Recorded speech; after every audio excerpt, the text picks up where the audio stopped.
All right, let's talk about feeling lost and lacking in identity. One of the things that I hear people say a lot, particularly over the past couple of years, as the world has changed a lot, is that they want to get back to being themselves. They want to feel like themselves again. They feel like they've lost part of their identity. So, we're going to talk about a couple of things that you can actually do to help get back into that. As always, my name is Celeste. I am a no BS mind trainer. I create training for millennial women who protect and serve. The mission is to help them find freedom from chaos, clarity of purpose, and the power to create a life worth loving through practical training. No nonsense, no personal development cliches, none of that stuff, just real world training that you can use to create something better. So, like I said, we're going to talk a little bit about identity and the practice of self-reflection and how that is key. So, when you feel a little bit lost, particularly in yourself, it's really hard to actually get back to that. You find yourself wondering, and it's just a groundhog day, and you may stop doing things that you previously enjoyed. You may stop, pursuing goals that you once had. The vision that you created for your life might become a little bit meaningless. And when we lose all of that, we stay stuck. We start standing still. Nothing happens, and life just feels a bit pointless. But in taking time to actually reflect and figure out who you are, you'll find that all of a sudden that stuff starts to mean something again, because at the core of everything is you. It's always going to be about you. And that's a thing that people struggle with, is actually taking time to look at who they are and what they want. In order to do that, there's a couple of things we can do. The first thing is learn to actually be with yourself and your thoughts. This is why so many people struggled when we were all in lockdown, because being able to just sit alone with your thoughts and just be with yourself is difficult, particularly if you are not comfortable with yourself and your inner world. It can be really, really, really difficult. So actually practicing that and learning to identify, thoughts, feelings, and separate them from yourself is a skill. It's something that we can develop, because you are you. You are not your thoughts. You are not your feelings. They are just something that happens. Okay. So being able to actually embrace being alone and being able to sit with those is a skill that we can develop. And the better you get at it, the easier it is to actually deal with bad days, difficult days, because you start to understand who you are at core, and you learn that you're not defined by your thoughts or your feelings, because you're something greater than that. You're something more than that. The ability to just sit and be.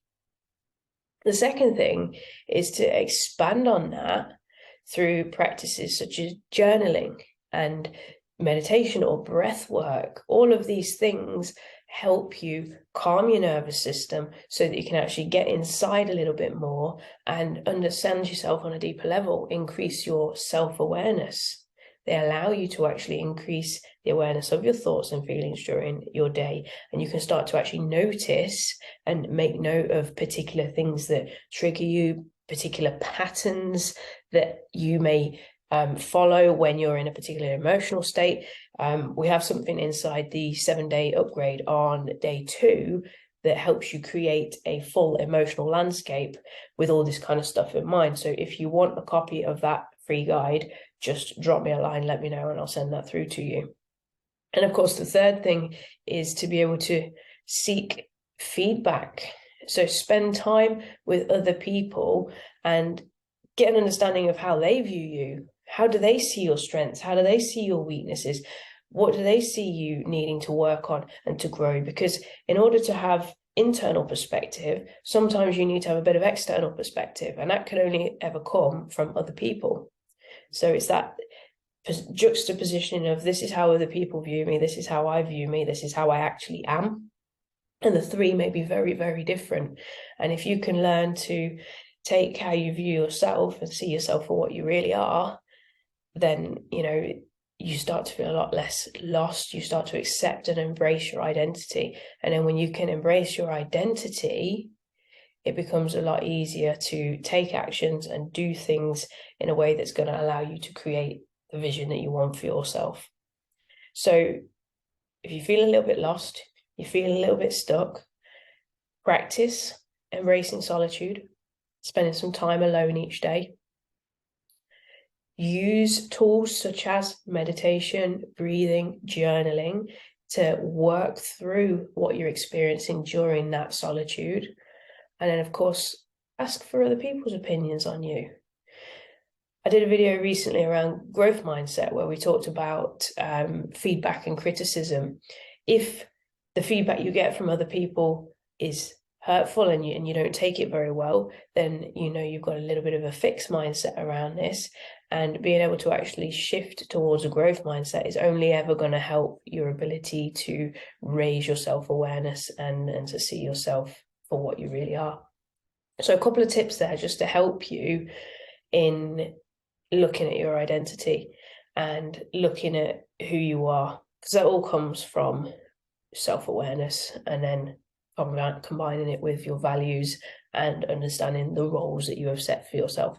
But that's something for another video. So drop me a line if you would like access to the 7-day upgrade guide, because on day 2, like I said, there's an emotional landscape in there that will help you raise awareness to your habits, your patterns, your thoughts, and that little inner voice that we all have.